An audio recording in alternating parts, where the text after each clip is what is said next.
Schizoid personality disorder ni indwara yo mu mutwe irangwa n'ibimenyetso bidasanzwe bishingiye ku kwihunza ikiremwa muntu aho kiva kikagera hose ndetse no kumva ko umuntu yihariye mbese atandukanye n'abandi. Ahangaha aba yiyumva cyane nk'udafite aho ahuriye n'abandi bantu. Abantu bafite ino ndwara bakunze kwikura mu bandi bashingiye ku bitekerezo n'amahame bagendera hadasanzwe. Usanga abantu bafite iki kibazo bagira abantu bisangaho, abandi bagashyiraho umupaka udasanzwe, aho usanga banirinda ibintu byatuma bagira aho bahurira n'abandi bantu cyangwa se ikiremwa muntu muri rusange. Ndabasuje kandi baha ikaze, njyewe ndi Muhire Jean Claude nk'ibisanzwe. Turagarutse hano kuri M250 TV mu kiganiro Philosophy of Life. Tugiye kurebera hamwe indwara yo mu mutwe idasanzwe. Ni indwara ifata kamere muntu ibizwi nka personality disorder, Schizoid personality disorder. Ni inyito iri mu ndimi z'amahanga, ariko ibingibi ntibiribuze kutubuza kurebera hamwe byinshi biranga ino ndwara, hanyuma twe twese twumva ikinyarwanda tubashe gusobanukirwa ese iyi ndwara ni indwara ki. Ese waba utarakora subscribe, ndakwifuriza kuba wayikora kugira ngo ujye udukurikirana mu biganiro tugenda tubategurira, ibiganiro byinshi bivuga ku ndwara zo mu mutwe ndetse n'utundi tuntu twiza tw'ingenzi cyane tudufasha mu buzima tugenda tugarukaho. Na handi wabisanga atari hano kuri M250 TV, ni ku nkunga y'ikigo M250 Group Limited, ikigo kibafasha kubahuza n'inzobere z'abaganga. Wowe waba ukeneye guhura n'umuganga uwo ari we wese ufite aho ahuriye n'ibijyanye n'ubuzima bwo mu mutwe, watwandikira unyuze kuri adresse tuba twashyize muri description, ubundi tukagufasha guhura nabo. Ubusanzwe kugira ino ndwara bituma umuntu atabasha kugaragaza amarangamutima ye mu bandi, ndetse ukabona adashaka kugira umubano no gusabana n'abantu, zangiza imyitwarire yo gusabana. Rero ikunze kugaragara mu bantu bakeya, ndetse usanga yiganje cyane mu bagabo kuruta abagore. Byanagaragaye ko kandi abantu bafite ino ndwara ya Schizoid personality disorder bafite ibyago bikomeye cyane byo kwibasirwa n'indwara y'agahinda gakabije. Abantu bafite iyi myitwarire idasanzwe igaragaza uburwayi bwa Schizoid personality disorder barangwa n'ibimenyetso bikurikira. Bakunze kuba bibereye mu isi yabo y'ibitekerezo byabo, aho baba ari byo bitayeho cyane indani muri bo kuruta ibiri hanze yabo. Aba bantu kandi bakunze kumva ntacyo bivuze gutakagiza ibintu cyangwa se kubikabiriza. Kuba kandi wabakritika cyangwa se ukabareka ntacyo biba bibabwiye kuri bo. Aba kandi barangwa no kwitandukanya n'abandi kuri buri kimwe. Aba kandi bakunze kugira ubushake buke cyangwa se ntibanabugire bwo kubaka umubano n'abandi bantu. Aba rero bakunze kumva ibyo abandi bantu bagenderaho nk'amahame cyangwa se ibyo baba batekereza ntacyo bivuze kuri bo. Ubusanzwe kandi ntibiba bisanzwe kubona abantu bafite Schizoid personality disorder bajya mu bikorwa byo kwishimisha cyangwa se kwishimana n'abandi. Usanga kandi abangaba baba batazi kwishimana n'inshuti cyangwa se imiryango yabo. Abenshi kandi bafatwa nk'abantu bakonje, batarajwe ishinga n'ibijya mbere, babandi baba bameze nk'abigumuye cyangwa se nk'abaciye amazi cyangwa se bakanirengagiza ibintu cyangwa se abantu. Iyi ndwara ikunze gutangira kugaragara cyane mu gihe cy'ubwana, hahandi umwana aba atangiye gukura, noneho ikagaragara cyane mu bukuru bw'umuntu. Ibimenyetso byayo bitangira kugira ingaruka zikomeye ku muntu mu buzima bwe bwa buri munsi, harimo imibanire, ku ishuri ndetse yewe no ku kazi. Igitabo cy'indwara zo mu mutwe kizwi nka DSM gisobanura indwara ya Schizoid personality disorder nk'uburwayi bwo mu mutwe bushingiye ku kwangirika k'ubushobozi bwa muntu bwo kwihuza ndetse no gusabana n'abandi. Bikagaragarira rero mu myitwarire idasanzwe yo kwitandukanya n'abandi bantu bitewe no kujagarara kw'ibitekerezo, ndetse no muri rusange ugasanga iteka umuntu abona ibintu mu buryo bwe gusa. Abantu benshi bafite ino ndwara ya Schizoid personality disorder bakunze kurangwa n'amahitamo yo gushaka kuba bonyine bitewe n'uko kwitandukanya ndetse no kumva badashaka kuba kumwe n'abandi. Ni mu gihe abandi bo bakunze kugira imyitwarire yo kuba bonyine ndetse no kwiheza mu bandi bikabaranga batanabiteguye. abantu bafite ino ndwara ya Schizoid personality disorder usanga bafite inshuti nkeya, ndetse no mu bijyanye n'urukundo batereta gakeya, ndetse yewe akenshi ntibakunze kubaka ingo zabo cyangwa se bakabikora batinze. Ibimenyetso by'iyi ndwara kandi bikunze gutuma abantu bayifite badakunze gukora akazi kabasaba kuba kumwe n'abantu benshi cyangwa se kwita no gusabana n'abantu. Abantu nk'aba kandi usanga bakunda gukora akazi neza cyane igihe bari gukora akazi kabemerera kuba ari bonyine kenshi.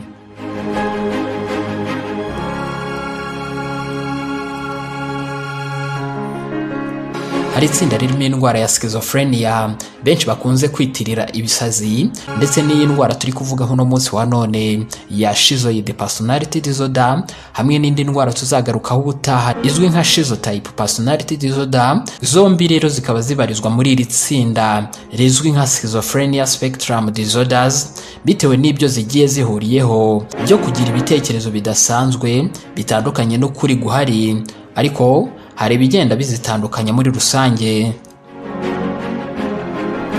Abantu bafite iyi ngiyi twagarutseho no munsi wa none ya Schizoid personality disorder usanga ari gakeya bagira ubwoba bwo kutagira abo bizera, ibizwi nka paranoia, cyangwa se ngo babe babona ibintu bidahari nko ku ndwara izwi nka schizophrenia cyangwa se ya yindi benshi bakunda kwita ibisazi.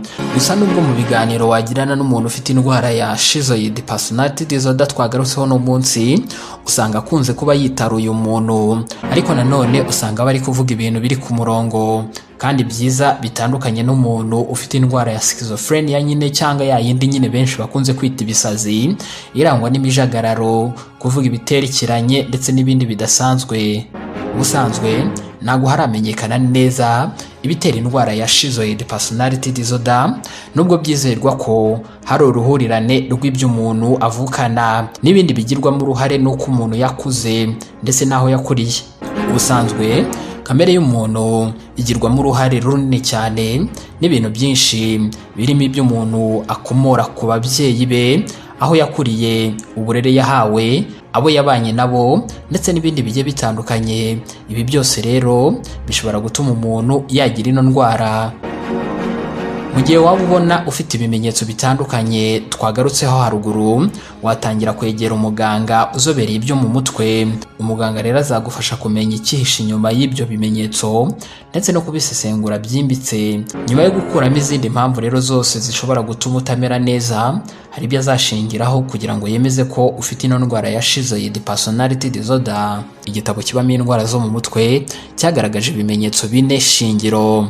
Mu bimenyetso bikurikira bigaragaza iyi ndwara harimo guhitamo imirimo ukora uri wenyine, kutabasha kugaragaza amarangamutima, harimo kutita cyane kuri critique cyangwa se by'abandi bakuvugaho, ndetse yewe no gutakwa cyane, harimo kudakora ibintu byo kwishimisha, harimo kandi kutagira ubushake bwo kwishimisha ndetse no kwishimira umubano n'undi muntu, harimo kandi kutagira ubushake ndetse no kutarazwa ishinga no gutera akabariro hamwe n'abandi bantu cyangwa se n'uwo mwashakanye. Usanga kandi umuntu ufite ino ndwara adafite inshuti zihariye uretse abantu b'abanyamuryango be gusa. Abantu bafite ino ndwara ya Schizoid personality disorder bakunze kugorana gushaka ubufasha ku bushake bwabo. Akenshi bakunze gufata iya mbere y'ibimenyetso byabakomereye cyangwa se hari ibindi bibazo bidasanzwe byatangiye kugaragara, mbese byatangiye kubangiriza imibereho yabo ya buri munsi. Biba rero byiza gushaka ubufasha ku baganga b'inzobere mu by'ubuzima bwo mu mutwe hakiri kare. Schizoid personality disorder cyangwa se ino ndwara nyine turi kugarukaho no munsi ishobora kugorana cyane kuyivura. Usanga abakeneye ubufasha batitabira ku bushake, ndetse abafite iki kibazo bikabagora cyane kugira umubano n'abaganga kubera ko muri kamere yabo nyine n'ubundi batifuza kugirana umubano n'abantu. Ibi ngibi rero binatuma kwihunza abantu biranga aba bantu, bituma batabasha kubona ubufasha n'ubwunganizi ubwo ari bwo bwose bufite aho buhuriye n'ikiremwa muntu.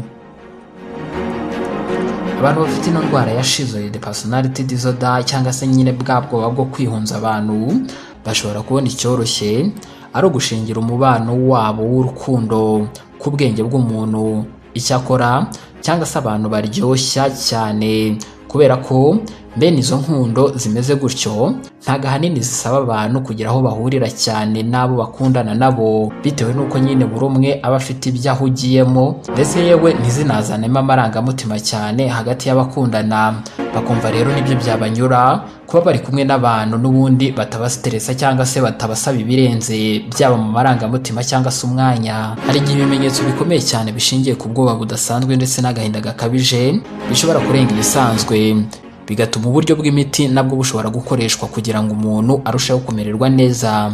Gusa uburyo bw'ibiganiro bivura aribyo therapy nibwo bwibandwaho cyane mu kuvura ikibazo giherewe mu mizi, kugira ngo umuntu abashe kumenya ikibitera ndetse n'uko yahangana nabyo akabaho neza mu buzima bwe bwa buri munsi. Uburyo bwo kuvura buzwi nka CBT cyangwa se cognitive behavior therapy, iyo bukoreshejwe neza n'inzobere mu kuvura iyi ndwara, bufasha abantu bafite iyi ndwara kuba babasha kuvumbura imitekerereze iteje ikibazo ibi barimo ndetse n'imyitwarire mibi, bigatuma babasha gukoresha uburyo bwabafasha guhangana nabyo. Ubuvuzi bwo mu matsinda nabwo cyangwa se group therapy bufasha aba bantu bafite ibi bibazo kubana n'abandi mu buryo budateje ikibazo impande zose.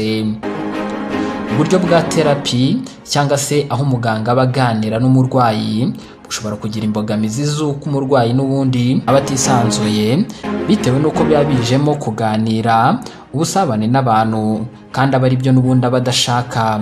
Biba byiza rero iyo therapist cyangwa se uwo mufasha w'umuganga adashyizemo imbaraga cyane umurwayi ngo akabye kumusaba ibirenze ibyo afite, mbese bimugoye, ndetse no kumusaba kugaragaza amarangamutima kandi atabishaka, mbese atamwemerera. Bisaba rero kugenda gahoro gahoro kuko birashira bikamera neza. Ikigo M250 Group Limited ni ikigo kibafasha kubahuza n'inzobere mu ngeri zose, yaba abana, yaba urubyiruko ndetse n'abantu bakuru. Ukeneye umuterapiste cyangwa se umwaganira wabizobereye wizewe, waduhamagara kuri nimero tuba twashyizeho hasi muri description, ubundi tukagufasha guhura n'uwo ari we wese wifuza. Ndimo ngana ku musozo, bitewe n'imiterere y'iyi ndwara ushobora kugumya wumva ko wagumya kwitaho cyane kuruta kugana abaganga cyangwa se therapist. Gusa nyine ikintu ukwiye kumenya nuko abantu bafite ino ndwara ya Schizoid personality disorder bakunze kugira ikintu cyo kwiheza mu bandi, hanyuma bakagira no kwigunga kwabo. Rero niba bikubaho ukwiye kumenya impamvu. Hari ibintu washyiramo imbaraga cyane ugakora, hanyuma ugashaka ubufasha hakiri kare. Ushobora gupanga gufatanya imirimo n'abandi, ushobora kujya kwishimana n'abandi mu matsinda, kubera ko abantu bafite iyi ndwara bakunze kugorwa cyane no kugaragariza abandi amarangamutima. Ushobora kubona ko byakorohera kwisanzurana n'abandi binyuze mu mirimo mukora cyangwa se ibindi bikorwa ibyo ari byo byose byo kuruhuka. Ibi rero byatangira biba inzira nziza yo guhuza n'abantu batandukanye, ugatangira gusabana nabo. Nimba ufite uwo ukunda ufite iyi myitwarire, ushobora kumufasha wirinda kumuca intege cyangwa se kumucira urubanza, ukamwihanganira ndetse yewe ukamushishikariza gushaka ubufasha mu nzobere. Ni ngombwa kandi ngo wirinde ibikorwa bituma uyu muntu yisanga atamerewe neza, aho kugira ngo utume aba ari ahantu hamutera ibibazo, mukorana imirimo cyangwa se ibindi bikorwa bidatuma akoresha amarangamutima menshi cyane. Ibi ngibi ni ukubera ko iyi ndwara yangiza byinshi mu mibereho ya buri munsi y'umuntu, ndetse yewe ikanamara n'igihe kirekire bitewe n'uko nyine bishingiye kuri kamere y'umuntu. Gusa gufasha umuntu yifite kubona ubufasha hakiri kare bishobora kumufasha guhangana n'ibimenyetso ndetse no kumenya uko abyitwaramo, hanyuma ubuzima bukarushaho gusagamba akamererwa neza. Iyi ni M250 TV, ikiganiro cyo ni philosophy of life, naho ngewe ndi Muhiri. Kora subscribe nimba wadukunze kugira ngo ibyo ubutaha nabyo ntibizagucike, hanyuma unakore like ndetse unatwandikire muri comment icyo wifuza twazagarukaho ubutaha, cyangwa se yewe ikibazo n'inyunganizi nabyo wabidusangiza. Ushobora kudufasha kandi gusangiza abandi hirya no hino kugira ngo dukomeze kwaguka ndetse abantu barusheho kumenya byinshi ku buzima bwo mu mutwe.